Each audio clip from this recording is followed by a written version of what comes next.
বাংলাদেশ বনাম জিম্বাবুয়ের ম্যাচ। টান টান উত্তেজনা, সবাই মিলে খেলা দেখা। অত্যন্ত উত্তেজনাপূর্ণ খেলা, সবাই মিলে খেলা দেখতেছি আর ভাবতেছি কি খাওয়া যায়। যেই বাবা সেই কাজ, সিদ্ধান্ত নিয়ে নিলাম চানাচুর মুড়ি খাবো। চানাচুর মুড়ির জন্য মেহরাজকে দিয়ে দিলাম টাকা।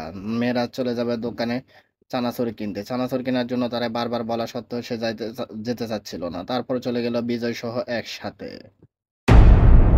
দুজন একসাথে গিয়ে চানাচুর নিয়ে আসলো, কিন্তু চানাচুরটির মেয়াদ নেই। মেয়াদ না থাকার কারণে চানাচুরটি আর খাওয়া গেল না। আবার আমরা চানাচুরটি রিটার্ন করতে চেয়েছিলাম। রিটার্ন করার জন্য বিজুকে পাঠিয়ে দিচ্ছিলাম। বিজু চানাচুর নিয়ে চলে গেল।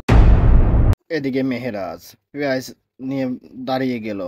মেহেরাজ এবং সিয়াম দুজনে পেঁয়াজ কাটা নিয়ে ব্যস্ত। পেঁয়াজ কাটা আরম্ভ করে দিল দুজনেই। দুজনে পেঁয়াজ কাটতে কাটতে পেঁয়াজ কাটা শেষ। মেহরাজ দাঁড়িয়ে গেল মরিচ নিয়ে। কাঁচা মরিচগুলো কাটতেছিল মেহরাজ এবং বলতেছিল মরিচগুলো অনেক ঝাল, খাইতে পারবেন কিনা। তাই এর মধ্যে বিজয় আরেকটি চানাচুর নিয়ে আসলো। চানাচুরটি আমরা দেখতেছিলাম মেয়াদ আছে কিনা। মেয়াদ থাকলে আমরা এটি খাওয়ার উপযুক্ত বলে মনে করব। হ্যাঁ, চানাচুরটি মেয়াদ রয়েছে, আমরা এটি খেতে খেতে পারবো। সবকিছু কাটাকুটো শেষ। এর মধ্যে সবকিছু মিক্স করে নিল সোহেল। সোহেল সবকিছু মিক্স করে চানাচুর গুলোকে ভেঙে নিচ্ছে। চানাচুর গুলোকে ভেঙে নিয়ে সবগুলো একসাথে মাখতেছিল। মাখতে মাখতে বলতেছিল চানাচুর গুলো অনেক মজা, অনেক ভালো মানের চানাচুর। এর মধ্যে মেয়েরাজ তেল নিয়ে আসলো সরিষার তেল ঢেলে দিল সোহেল। সরিষার তেল ঢালা শেষে মুড়ি দিয়ে দিল। মুড়ি, চানাচুর এবং পেঁয়াজ, কাঁচামরিচ সবগুলো একসাথ করে মেখে নিচ্ছে সোহেল। এর মধ্যে সাথে রয়েছে সিয়াম এবং বিজয় এবং মেহরাজ। সবাই মিলে খাওয়ার জন্য প্রস্তুত। মেহরাজ বলতেছিল, এগুলো অনেক মজা হবে, অনেক মজা, তাই না? আমি দেখেন না আমি কিভাবে তাকিয়ে আছি, এগুলো খাইতে অনেক মজা হবে। হ্যাঁ, সবাই মিলে মাখা শেষে খাওয়া আরম্ভ করে দিলাম। আমাদের সাথে রয়েছে মন্তাহা খাচ্ছে আমাদের সাথে।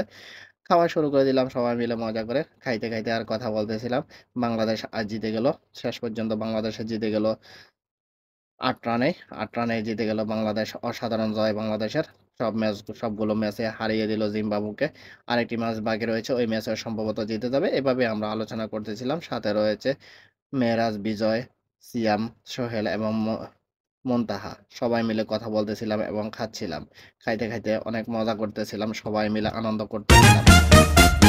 সবাই খাইতে খাইতে চানাচুর মুড়িগুলো প্রায় ফুরিয়ে আসলো পার্টি থেকে, আমরা দেখতে পাচ্ছি। হ্যাঁ, এর মধ্যে আমাদের মনটা বলতেছিল, কাকা অনেক মজা হয়েছে, চানাচুর গুলা এত স্বাদ হয়েছে যা বলার বাইরে। এর মধ্যে মেহেরাজ বলে উঠলো, ঠিক আছে সবার খাওয়া শেষ, বাকি যেগুলো আছে এগুলো আমি খেয়ে নিব।